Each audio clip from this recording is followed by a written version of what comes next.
প্রিয় ছাত্রছাত্রীরা, আজকে আমরা ফেনলের রাসায়নিক বিক্রিয়া দেখব।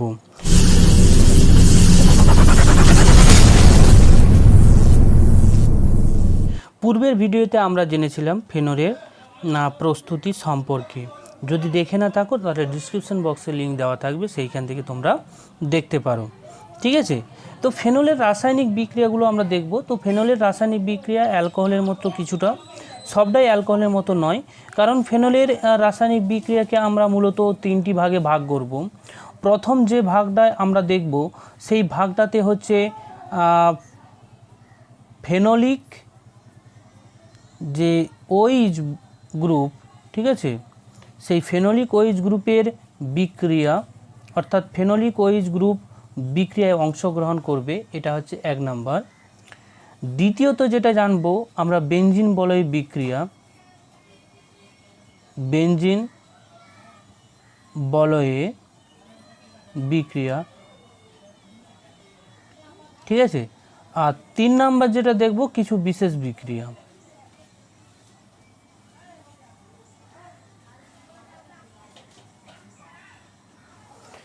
তো ফেনলের যে স্ট্রাকচার, বেনজিন বলয়ের সাথে ওইচ গ্রুপ থাকবে, এই ওইচ গ্রুপটাকে আমরা বলবো ফেনলিক ওইচ। তো এদের আলাদা করে বিক্রিয়া আমরা দেখব। এবং বেনজিন বলয় বলতে এই বেনজিন রিংয়ের অর্থ প্যারা মেটা পজিশন বা 1 2 3 পজিশন বা 4 5 6 পজিশন, এই সমস্ত যে পজিশনগুলোতে যে বিক্রিয়াগুলো ঘটবে সেটা বেনজিন বলয়ের বিক্রিয়া আমরা দেখব। আর এবং কিছু স্পেসিফিক কিছু বিক্রিয়া সেগুলো আমরা আজকে আলোচনা করব। দেখো, আমরা প্রথমেই ফেনলিক ওইচ গ্রুপের বিক্রিয়া দেখব, তার মধ্যে সক্রিয় ধাতুর সঙ্গে বিক্রিয়া। দেখো, যখন ফেনল কোনো সক্রিয় ধাতু, যেটা হচ্ছে ক্ষার ধাতু বা ক্ষারীয় মৃত্তিকা ধাতুর সাথে যখন বিক্রিয়া করবে, তখন কিন্তু ফেনলের অ্যাসিড ধর্মের পরিচয় আমরা পাবো। ঠিক আছে, অর্থাৎ যখন ফেনলের সাথে ওই সক্রিয় ধাতুগুলোর বিক্রিয়া ঘটে, তখন কিন্তু ওই সক্রিয় ধাতুর যে ফেনক্সাইড উৎপন্ন হয় এবং তার সাথে সাথে কিন্তু হাইড্রোজেনের মুক্তি ঘটে।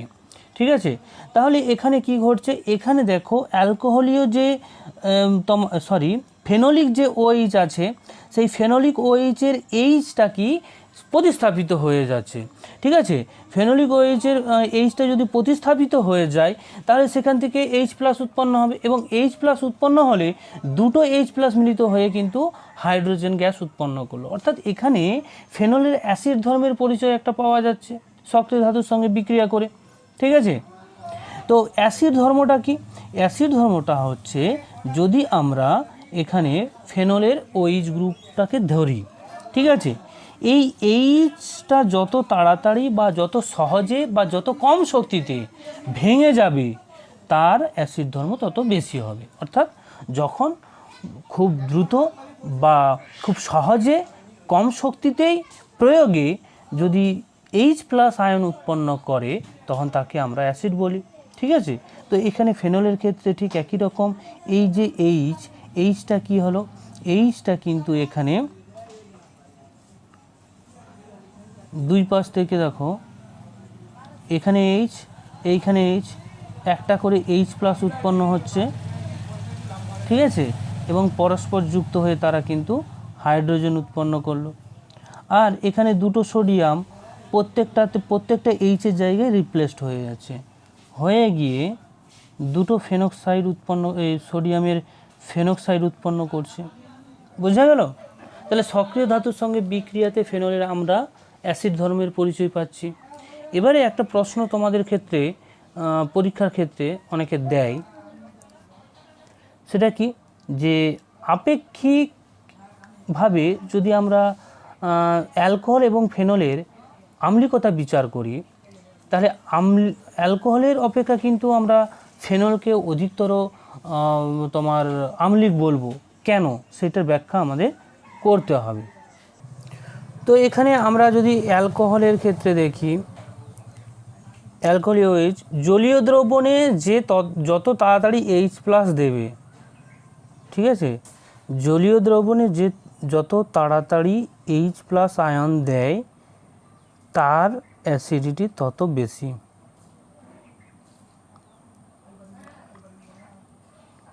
ঠিক আছে, অ্যালকোহলের ক্ষেত্রে এইচ প্লাসটা রিমুভ করলো, আবার ফেনলের ক্ষেত্রেও রিমুভ করলো।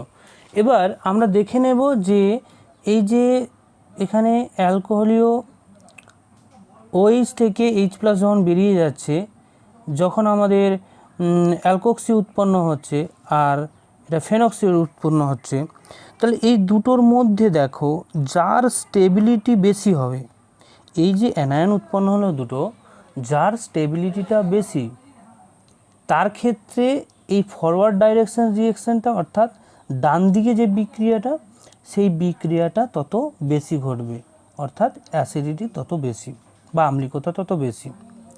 তাহলে এদের দুজনের যদি আমরা স্টেবিলিটিটাকে কম্পেয়ার করি, তাহলেই কিন্তু আমরা বুঝতে পারবো যে অ্যালকোহল অপেক্ষা ফেনল আম্লিকতার কারণ। বোঝা গেল? দেখো এখানে ফেনক্সাইড আয়নের কিন্তু একটা তোমার রেজোনেন্স হাইব্রিডাইজেশন ঘটবে এবং রেজোনেন্সের দ্বারা কিন্তু এরা দেখবে অনেকগুলো রেজোনেন্স হাইব্রিড দেয়।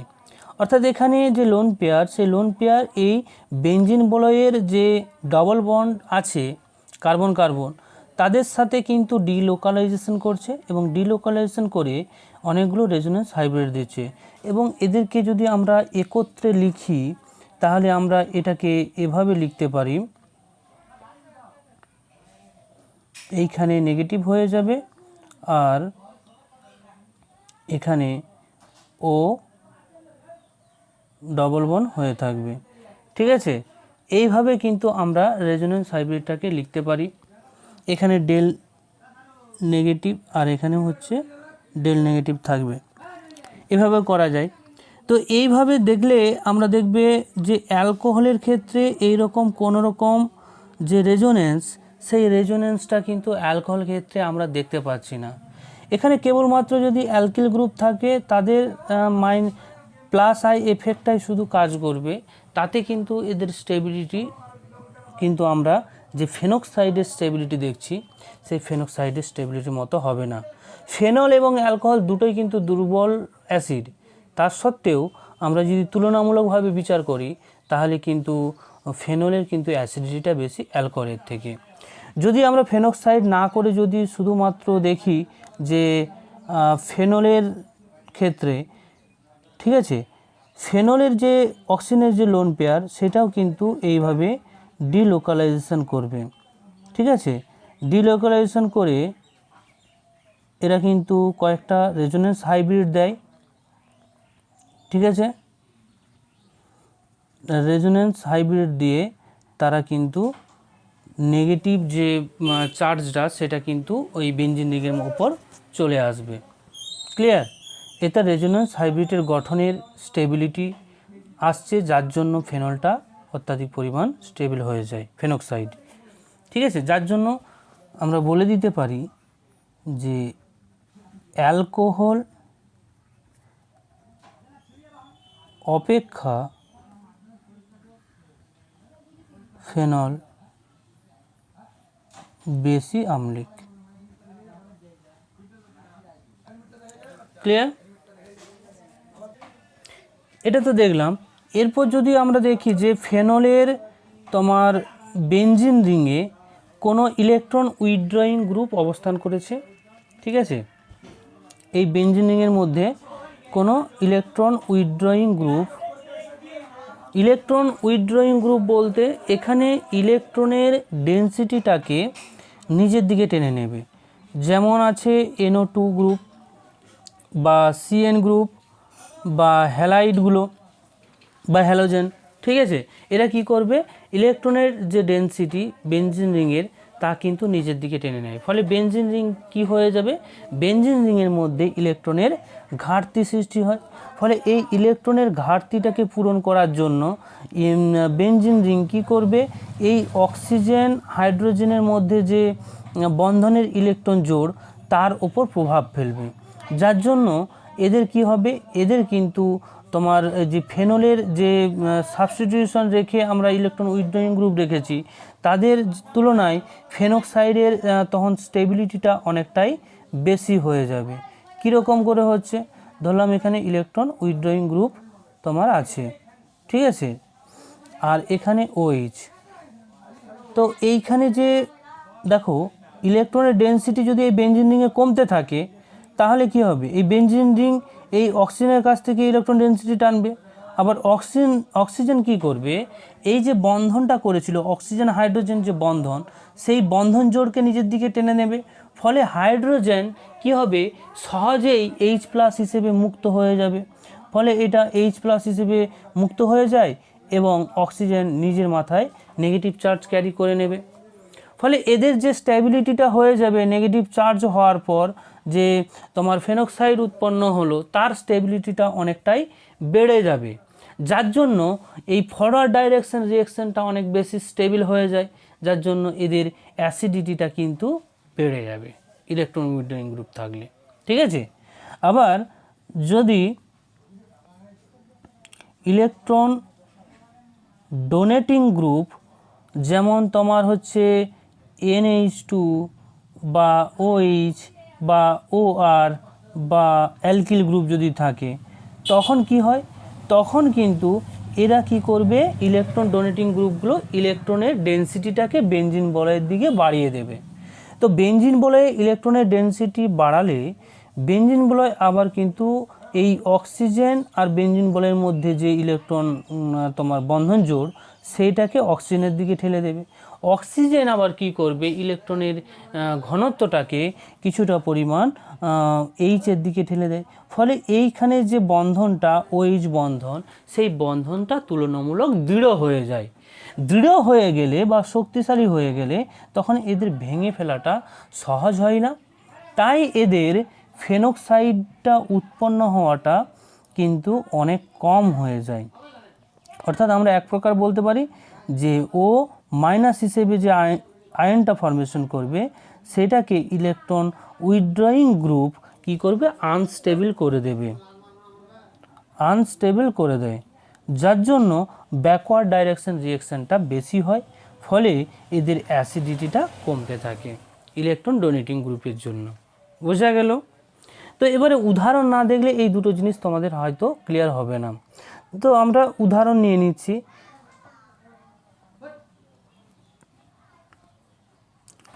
প্যারানাইট্রো ফেনন নিলাম, ঠিক আছে, আর আমরা নিয়ে নিলাম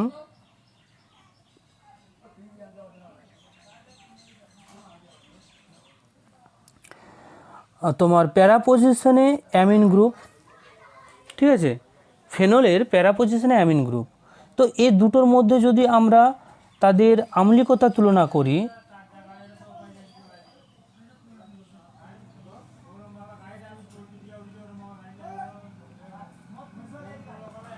তাহলে আম্লিকতা যদি তুলনা করি তাহলে আম্লিকতাটা কার বেশি হবে, ঠিক আছে, এটাই তো আমাদের ব্যাখ্যা করতে হবে, তাই না? তাহলে এখানে আমরা যেটা দেখতে পাচ্ছি, যদি উত্তরটা আমরা দেখি তাহলে দেখবে NO2 গ্রুপ যেটা হচ্ছে ইলেকট্রন উইথড্রয়িং গ্রুপ, অর্থাৎ ইলেকট্রনের ডেনসিটিটাকে নিজের দিকে বা ইলেকট্রন ঘনত্বটাকে নিজের দিকে টেনে নেয়। আর একটা আমরা দেখতে পাচ্ছি NH2 গ্রুপ যেটা ইলেকট্রন ডোনেটিং গ্রুপ, অর্থাৎ ইলেকট্রন ঘনত্বটাকে অপরের দিকে যার সাথে যুক্ত আছে সেই দিকে ঠেলবে নাইট্রোজেনের ইলেকট্রন ঘনত্বটাকে। ঠিক আছে, তাহলে এই দুটো গ্রুপের অবস্থান রয়েছে। তাহলে এদেরকে আমরা স্ট্রাকচারালি যদি না দেখি তাহলে জিনিসটা আমরা ক্লিয়ারলি বুঝতে পারবো না। দেখতে পাচ্ছ? ঠিক আছে, তাহলে এখানে কি হয়, এই যে লোন পেয়ার, এই লোন পেয়ারটা কিন্তু এইখানে ডিলোকালাইজেশন করতে পারে, বা যদি আমরা লোন পেয়ার যদি না ধরি, এইখানে এই বন্ধনটা খুলে গিয়ে এইখানে ও আর কার্বনের মধ্যে বন্ধন করে, ঠিক আছে। আবার এই ডবল বন্ডটা খুলে গিয়ে এখানে সিঙ্গেল বন্ড ছিল সেটাকে ডবল বন্ড করবে, আবার এই ডবল বন্ড খুলে গিয়ে এখানে কার্বন নাইট্রোজেনের মধ্যে ডবল বন্ড করবে আর এটা উঠে যাবে, ঠিক আছে। ফলে এদের রেজোনেটিং স্ট্রাকচারটা ঠিক এই রকম দাঁড়াবে।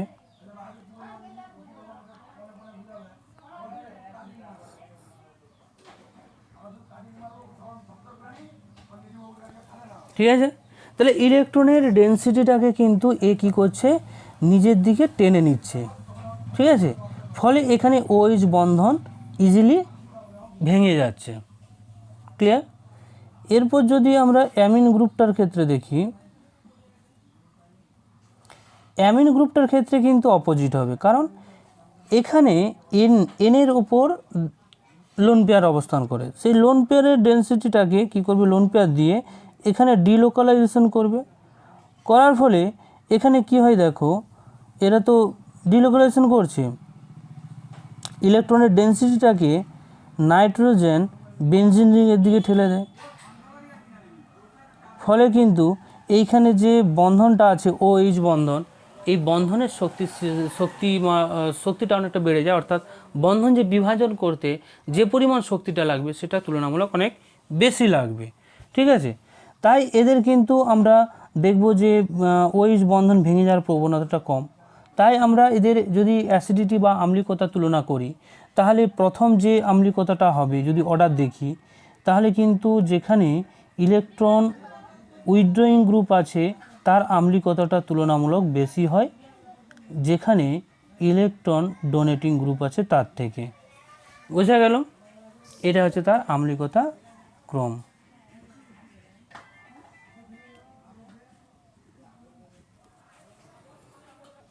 এই প্রশ্নটা দেখো যে প্যারানাইট্রোফেনল এবং অর্থোনাইট্রোফেনল অপেক্ষা অধিক আম্লিক কেন?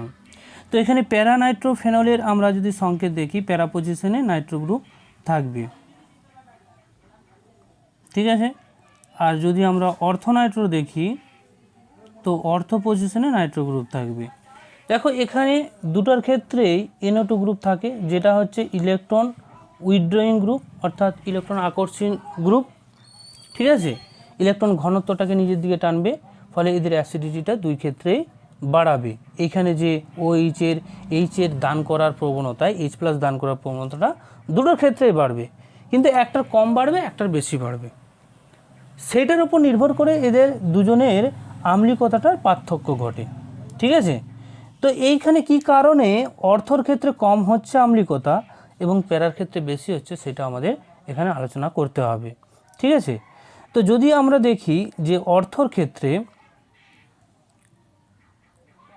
ক্ষেত্রে কি হয়, এখানে যে তোমার পজিশনটা অর্থ পজিশন, এই অর্থ পজিশনে থাকাকালীন কিন্তু এখানে তোমার এখানে যে হাইড্রোজেন OH গ্রুপের যে হাইড্রোজেন এবং O- এরা কিন্তু হাইড্রোজেন বন্ধন গঠন করে, হাইড্রোজেন বন্ডিং করে, ঠিক আছে। এখানে এরা নিজেদের মধ্যে হাইড্রোজেন বন্ধন করছে, তাই এটাকে আমরা বলবো অন্তঃআণবিক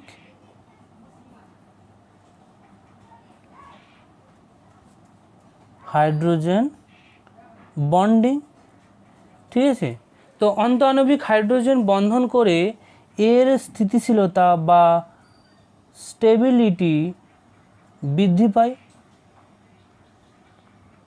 তো এদের স্থিতিশীলতা যদি বৃদ্ধি পায় তাহলে কিন্তু এদের H+ দান করার প্রবণতাটা তুলনামূলক কমে যায়।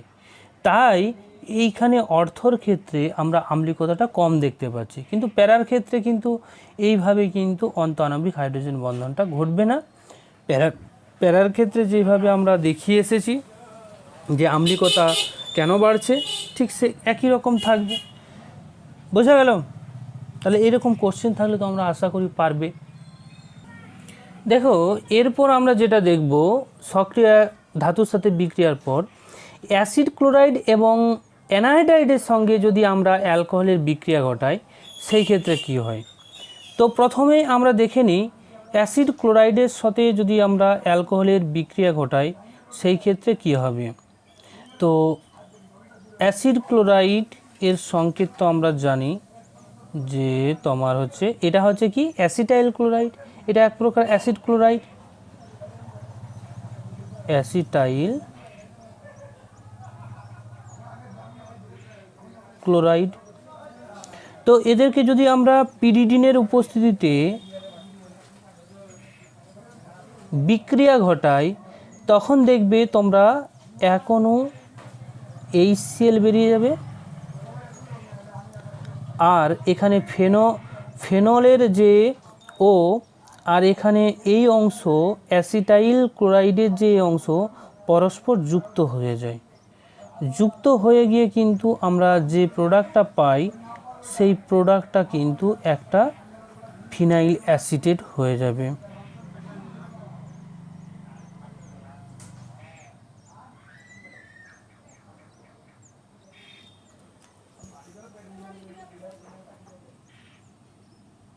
ঠিক আছে, যদি আমরা এটা অ্যানহাইড্রাইডের সাথে বিক্রিয়া ঘটাই সেই ক্ষেত্রেও কিন্তু একই রকম ঘটনা ঘটবে। তো অ্যানহাইড্রাইড বলতে তোমার CH3 CO গ্রুপ থাকবে পরস্পর O এর সাথে যুক্ত। ঠিক আছে, এখানে H আর এই অংশ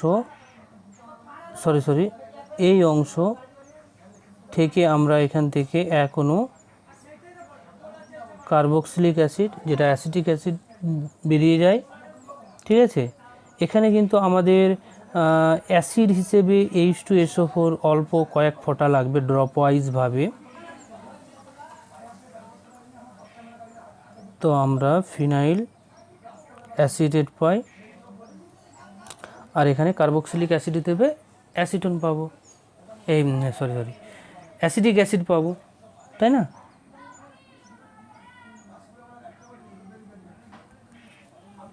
ক্লিয়ার?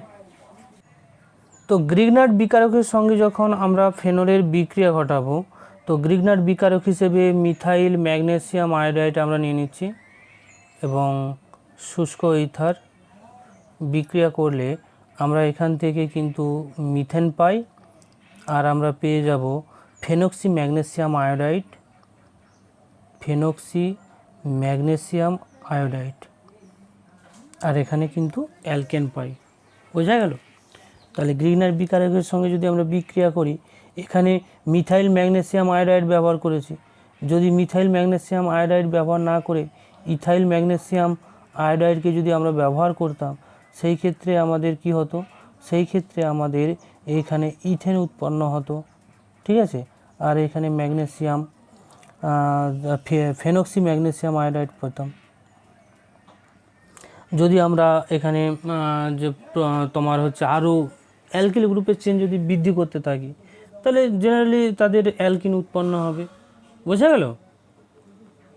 দেখো পরের কোশ্চেনটা দেখো, যে ফেনলে কয়েক ফোঁটা প্রশম ফেরিক যে ক্লোরাইডের যদি আমরা দ্রবণ যোগ করি তাহলে কি ঘটবে? এর উত্তরটা দেখো, যদি আমরা ফেনলের সাথে, তোমরা লিখবে ফেনলের সাথে যদি আমরা ফেরিক ক্লোরাইডের প্রশম তোমার কয়েক ফোঁটা দ্রবণ যোগ করি, তো এই ক্ষেত্রে জটিল একটা আয়ন উৎপন্ন হয় এবং সলিউশনটা দেখবে বেগুনি বর্ণ ধারণ করবে। ঠিক আছে, সলিউশন কিন্তু বেগুনি বর্ণ ধারণ করে, এটা হচ্ছে জটিল আয়ন।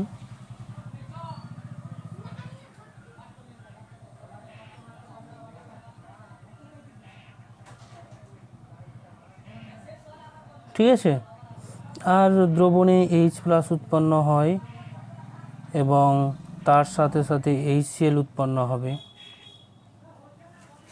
তো এটা কথায় লিখলেই তোমাদের কিন্তু নির্ধারিত যেটা উত্তর সেটা উত্তর হয়ে যাবে। ক্লিয়ার?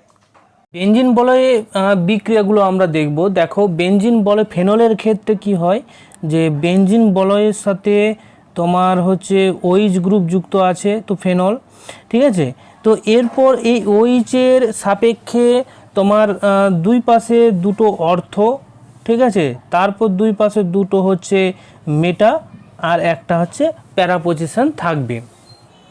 বোঝা গেল?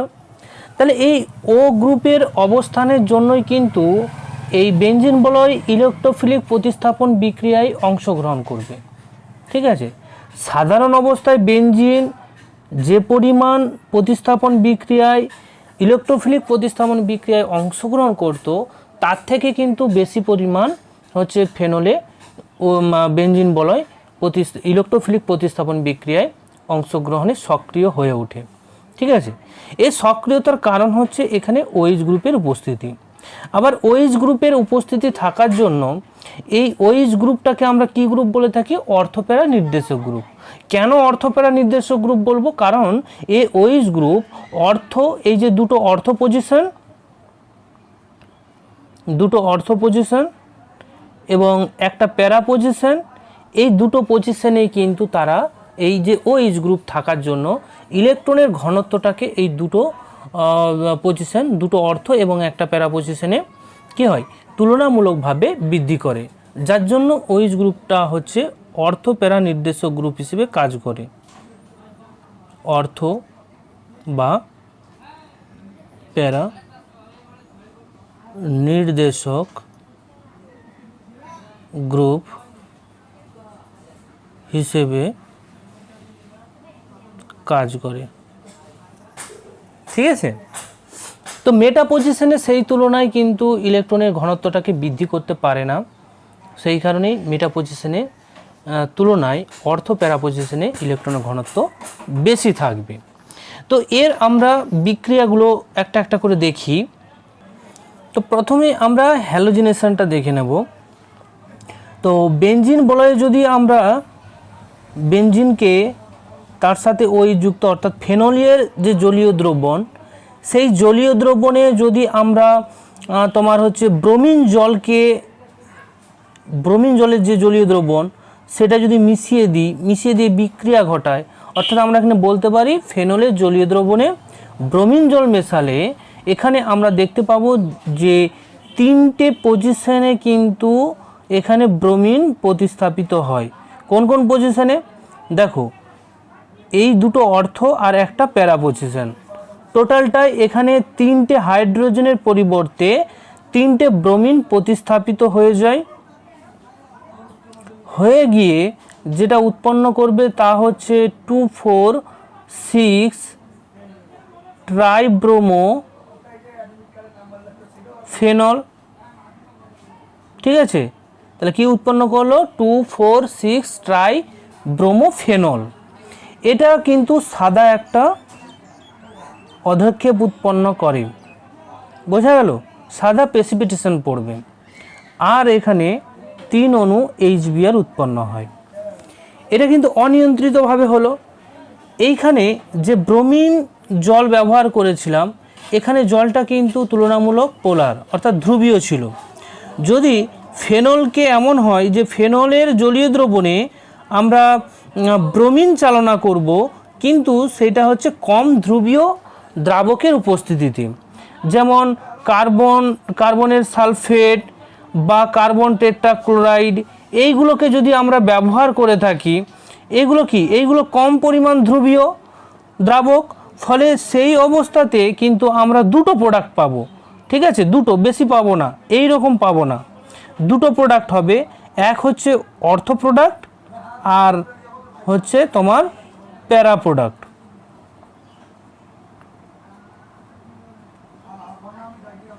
তো এখানে মনে রাখবে যে প্যারা প্রোডাক্টটা হচ্ছে তোমার মেজর প্রোডাক্ট হয়ে যায়, যেটাকে আমরা মুখ্য প্রোডাক্ট বলবো, আর যেটা অর্থ হবে সেটা কিন্তু গৌণ প্রোডাক্ট, বোঝা গেল। তাহলে এখানে আমরা কি দেখতে পাচ্ছি, যদি আমরা কম ধ্রুবীয় দ্রাবকের উপস্থিতিতে ব্রোমিনের সাথে ফেনলের বিক্রিয়া ঘটাই অর্থাৎ হ্যালোজিনেশন করি, সেই ক্ষেত্রে দুটো প্রোডাক্ট পাবো, মুখ্য এবং গৌণ।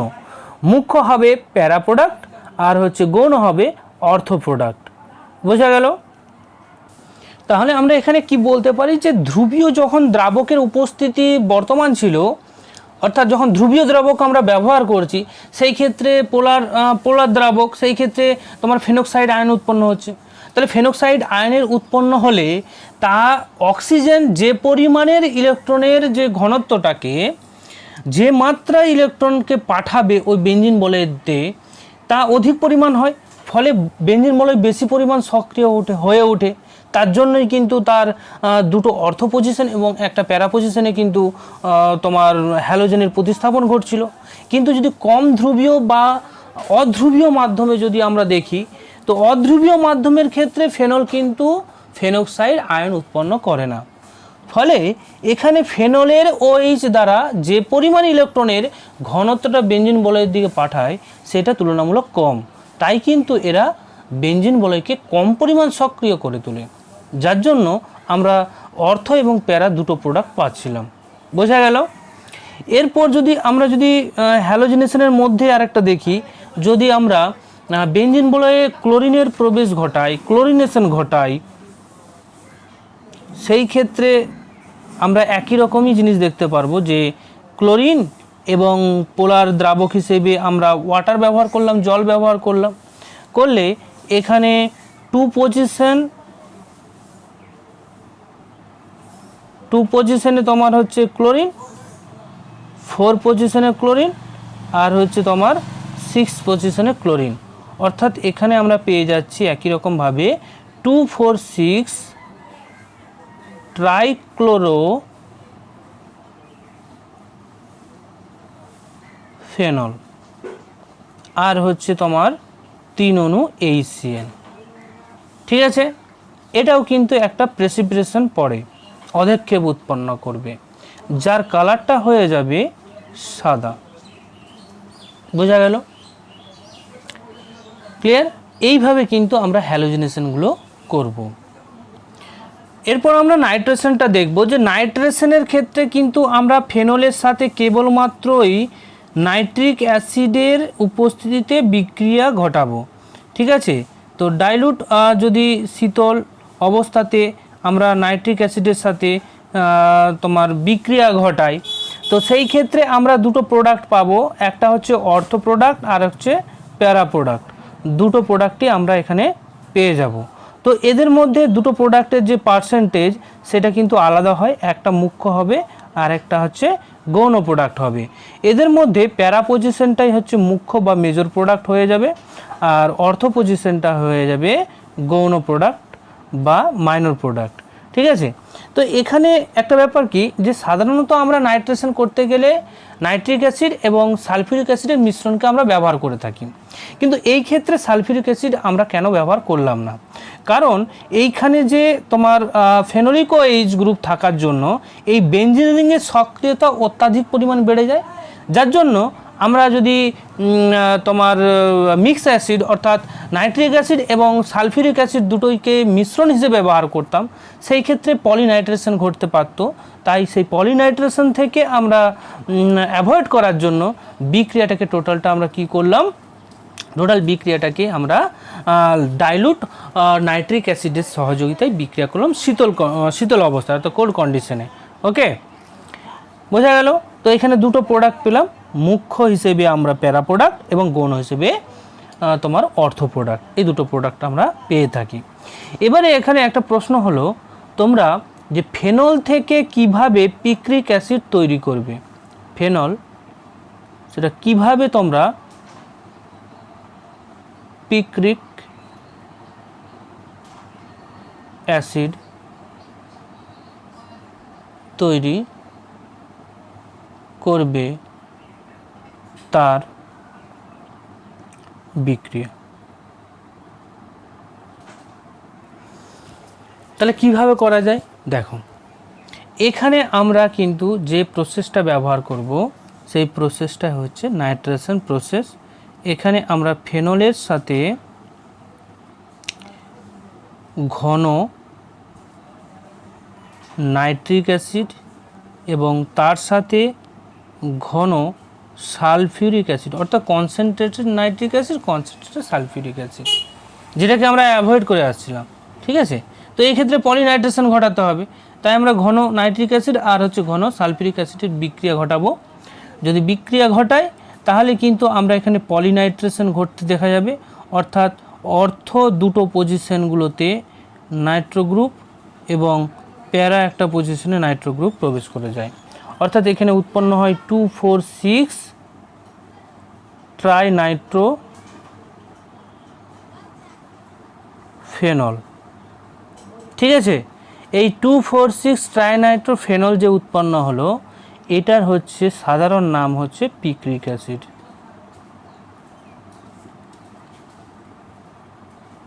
বোঝা গেল? তাহলে আমরা প্রথম ক্ষেত্রে আমরা H2SO4 কেন ব্যবহার করছিলাম না, কারণ পলিনাইট্রেশন হয়ে যাচ্ছিল, সেটাকে অ্যাভয়েড করার জন্য। বোঝা গেল? সালফোনেশন কিভাবে করব? আমরা ফেনলকে যদি ফেনলকে আমরা যদি সালফোনেশন ঘটাই, ঠিক আছে, গাঢ় কনসেন্ট্রেটেড H2SO4 এর সহযোগিতায়, তাহলে কিন্তু আমরা দুটো প্রোডাক্ট পাবো, এক হচ্ছে অর্থো প্রোডাক্ট পাবো, ঠিক আছে। তো অর্থো ফেনল সালফোনিক অ্যাসিড, আর একটা পাবো আমরা প্যারা ফেনল সালফোনিক অ্যাসিড, এটা অর্থ আর এটা হয়ে যাবে প্যারা। তো এই দুটো উৎপন্ন হয়, কিন্তু এই দুটো যে উৎপন্ন হয়েছে তা কিন্তু উষ্ণতার ওপর ডিপেন্ডেন্ট। কারণ কি, যদি আমরা উষ্ণতাটাকে 20 ডিগ্রি সেন্টিগ্রেড উষ্ণতায় করি তখন কিন্তু আমরা অর্থ প্রোডাক্টটাই পাবো, আর যদি উচ্চ উষ্ণতায় করি আমরা 100 ডিগ্রি সেন্টিগ্রেড উষ্ণতায় তখন কিন্তু আমরা প্যারা প্রোডাক্ট পাই। তাহলে অর্থ প্রোডাক্টটা যখন পাচ্ছি সেটা কম উষ্ণতায়, এটা কাইনেটিক্যালি কন্ট্রোল প্রোডাক্ট, আর যেটা হচ্ছে তোমার বেশি উষ্ণতায় পাচ্ছি সেটা থার্মোডাইনামিক্যালি কন্ট্রোল প্রোডাক্ট। এটাকে আমরা কেসিপি বলবো, আর এই প্যারাটাকে আমরা টিসিপি বলবো। এটা তোমরা পরে জানবে, ঠিক আছে। একটা থার্মোডাইনামিক্যালি কন্ট্রোল প্রোডাক্ট আর একটা কাইনেটিক্যালি কন্ট্রোল প্রোডাক্ট, বোঝা গেল? দুটো উষ্ণতার পার্থক্য, তো উষ্ণতার উপর নির্ভর করেই কিন্তু এদের দুজনের পার্থক্য হবে, সেটা তোমরা মাথায় রাখবে। কারণ যে কোনো মুহূর্তে এইরকমভাবে দিয়ে দিবে যে কত ডিগ্রি উষ্ণতাগুলো দিয়ে দিবে, দিয়ে বলবে যে কোনটায় কী প্রোডাক্ট উৎপন্ন হয়েছে, তখন ইজিলি তোমরা করতে পারবে, তাই না? ফ্রিডেল ক্র্যাফট বিক্রিয়াটা কী হবে দেখো, এখানে আমরা অনার্দ্র অ্যালুমিনিয়াম ক্লোরাইড, ঠিক আছে, এর উপস্থিতিতে যদি আমরা ফেনলের সাথে অ্যালকিল ক্লোরাইডের বিক্রিয়া ঘটাই, অ্যালকিল ক্লোরাইড আমরা মিথাইল ক্লোরাইডকে নিলাম, নিয়ে যদি বিক্রিয়া ঘটাই তাহলে আমরা কিন্তু অর্থ এবং প্যারা পজিশনে মিথাইল গ্রুপের সংযুক্তি দেখব এবং আমরা যে প্রোডাক্ট পাবো তা ক্রেসল উৎপন্ন হবে, ঠিক আছে, যদি মিথাইল গ্রুপ আমরা ব্যবহার করি। এখানে আমরা অ্যালকিল গ্রুপ অন্য কিছু ব্যবহার করতে পারি, যদি আর ধরতাম অ্যালকিল গ্রুপকে তাহলে RCl, তাহলে এই ক্ষেত্রে কি হবে, অর্থ পজিশনে হচ্ছে CH3, বা যদি আর ধরতাম তাহলে আর প্রবেশ করতো, তাহলে এটা অর্থ প্রোডাক্ট হয়ে যেত আর প্যারা প্রোডাক্ট হতো, ঠিক আছে। তো আমরা যেহেতু এখানে তোমার মিথাইল গ্রুপ যদি ধরেছি, তাহলে মিথাইল গ্রুপ যদি হয়, আরটা যদি না ধরি তাহলে এটা হয়ে যাবে অর্থক্রেসল, আর এটা হয়ে যাবে প্যারাক্রেসল। তো এখানে প্যারা প্রোডাক্ট যেটা সেটা মেজর প্রোডাক্ট হবে, মেজর, আর যেটা অর্থ প্রোডাক্ট হবে সেটা মাইনর প্রোডাক্ট হবে, ঠিক আছে, অর্থাৎ গৌণ প্রোডাক্ট হবে। তো এটা হচ্ছে ফ্রিডেল ক্র্যাফট বিক্রিয়া। তো ফ্রিডেল ক্র্যাফট বিক্রিয়ায় কী হচ্ছে তাহলে, অনার্দ্র অ্যালুমিনিয়াম ক্লোরাইডের উপস্থিতিতে অ্যালকোহলের বেঞ্জিন বলয়ের মধ্যে অ্যালকিনের সংযুক্তিকরণ ঘটছে, ঠিক আছে, এটা হচ্ছে ফ্রিডেল ক্র্যাফট বিক্রিয়া। দেখো বেঞ্জিন ডায়াজোনিয়াম ক্লোরাইড নিলাম এবং তার সাথে যদি আমরা ফেনলের বিক্রিয়া ঘটাই কস্টিক সোডার উপস্থিতিতে 0 থেকে 5 ডিগ্রি উষ্ণতার মধ্যে যদি ঘটায়, তাহলে আমরা দেখব যে বেঞ্জিন ডায়াজোনিয়াম ক্লোরাইড এবং ফেনল পরস্পর তারা কিন্তু বিক্রিয়া করে একটা কমলা বর্ণের অধক্ষেপ উৎপন্ন করে, যেটাকে আমরা অ্যাজোডাই বলি, ঠিক আছে। পরীক্ষাগারে তোমরা টেস্ট টিউবে করতে পারবো, অ্যাজোডাই তৈরি হয় যেটার কালার হবে কমলা ধরনের, ওকে।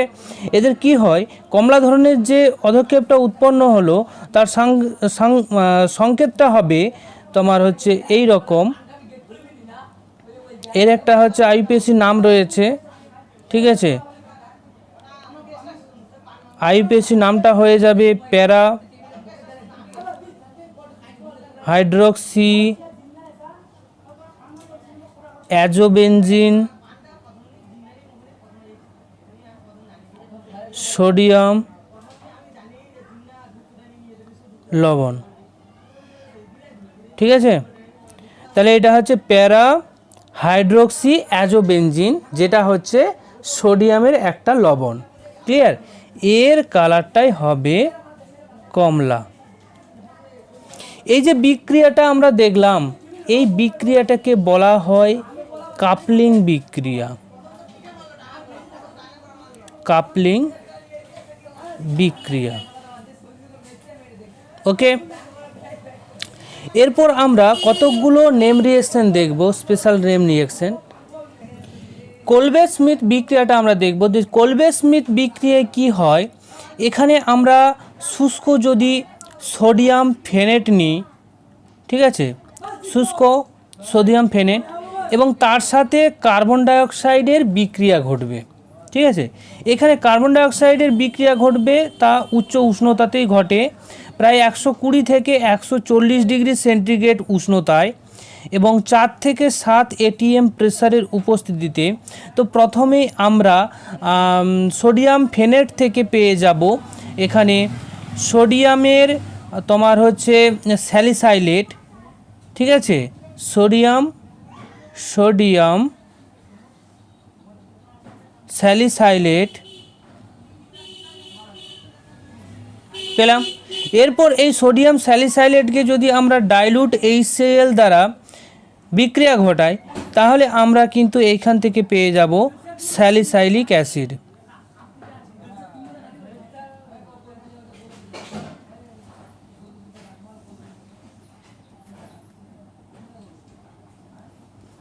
বোঝা গেল? তাহলে এই স্যালিসাইলিক অ্যাসিড প্রস্তুতি এইখানে কোলবে স্মিথ বিক্রিয়া দ্বারা আমরা করতে পারছি।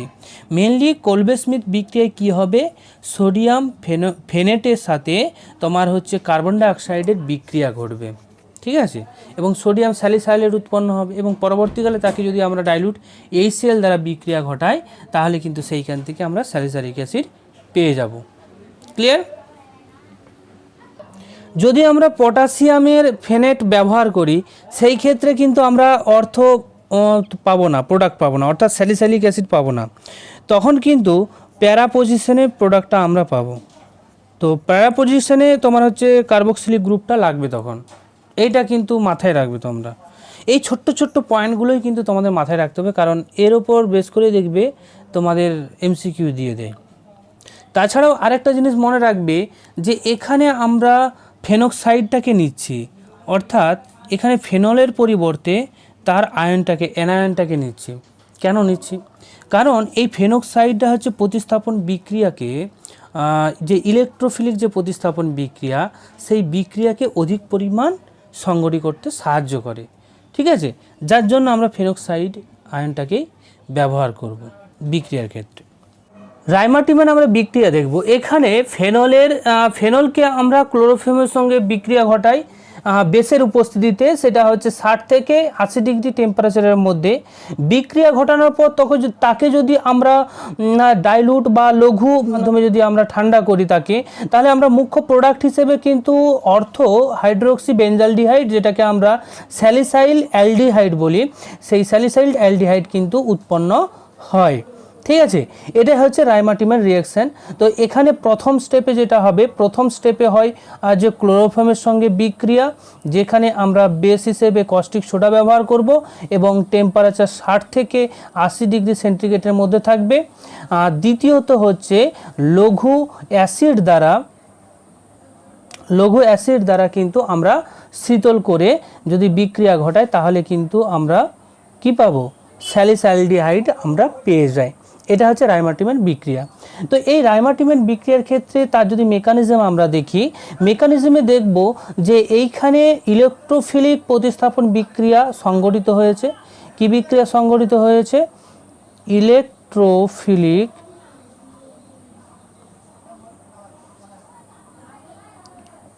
প্রতিস্থাপন বিক্রিয়া, ঠিক আছে। তো ইলেকট্রোফিলিক প্রতিস্থাপন বিক্রিয়া হয়। এখানে সাধারণত ইলেকট্রোফাইল হিসেবে ব্যবহার হয় তোমার হচ্ছে ডাইক্লোরোকার্বিন, ঠিক আছে, ডাইক্লোরোকার্বিন, যেটা হচ্ছে তোমার ইলেকট্রোফিলিক হিসেবে কাজ করে।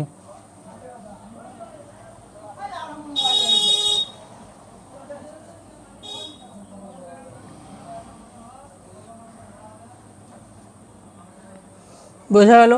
তো এখানে আমরা এর মেকানিজমটাও দেখে নিই, মেকানিজমটাও আমরা অল্প জেনে নিই যাতে আমাদের বিক্রিয়াটা আরও বুঝতে সুবিধা হয়। দেখো মেকানিজমে প্রথমেই যেটা আমরা যে বেস ব্যবহার করেছি সেই বেস কি করবে, এই ক্লোরোফর্ম থেকে তোমার হাইড্রোজেনটাকে নিয়ে নেবে, ঠিক আছে। হাইড্রোজেনটাকে যখন নিয়ে নেয় তখন H3O+ হয়ে যাবে, আর এখানে আমরা পেয়ে যাব CCl3 কার্বন মাইনাস। যেই কার্বন মাইনাস CCl3 এটা কিন্তু একটা ক্লোরিন আয়ন ত্যাগ করে দিয়ে তোমার হচ্ছে যে ডাইক্লোরোকার্বিন উৎপন্ন করে, ডাইক্লোরোকার্বিন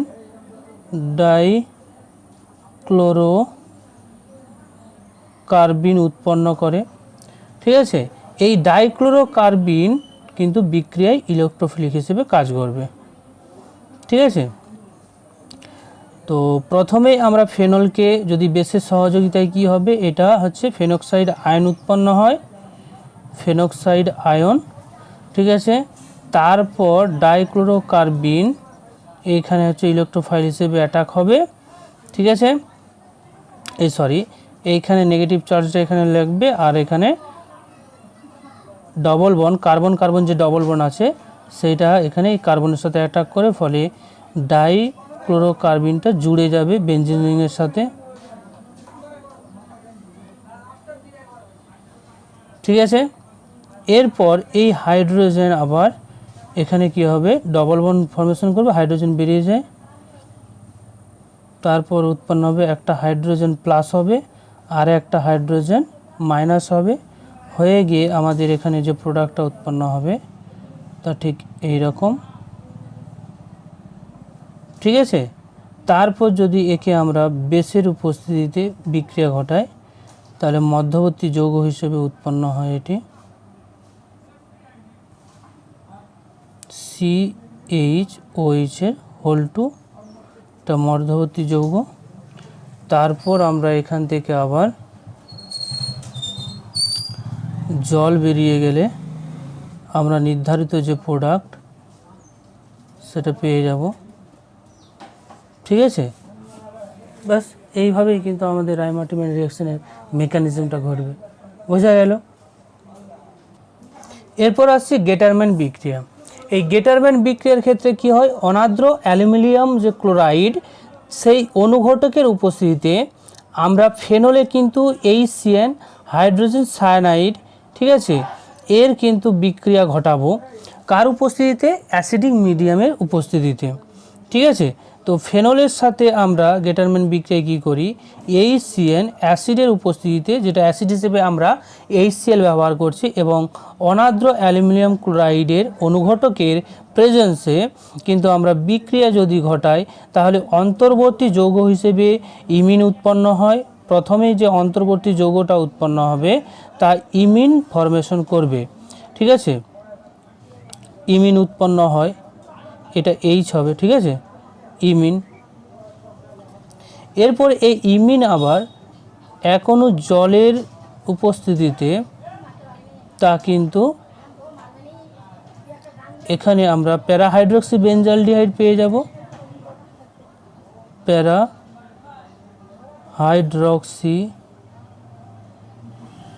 বেঞ্জালডিহাইড, ঠিক আছে। তো এই যে পুরো প্রসেসটা হলো, এই পুরো প্রসেস বা বিক্রিয়াটিকে আমরা বলবো গেটারম্যান বিক্রিয়া, ঠিক আছে। তো গেটারম্যান বিক্রিয়ায় কিন্তু ফেনলের কি উৎপন্ন হয়, প্যারাহাইড্রক্সি বেঞ্জালডিহাইড উৎপন্ন করতে পারি। আর রাইমান-টিমান রিঅ্যাকশনের ক্ষেত্রে কি হয়, যে তোমার অর্থোহাইড্রক্সি বেঞ্জালডিহাইড উৎপন্ন হয়, ঠিক আছে। এই দুটো প্রোডাক্ট কিন্তু একটা অর্থ হবে রাইমান-টিমানের ক্ষেত্রে, আর হচ্ছে গেটারম্যানের ক্ষেত্রে প্যারা হবে, এটা মাথায় রাখবে, ক্লিয়ার।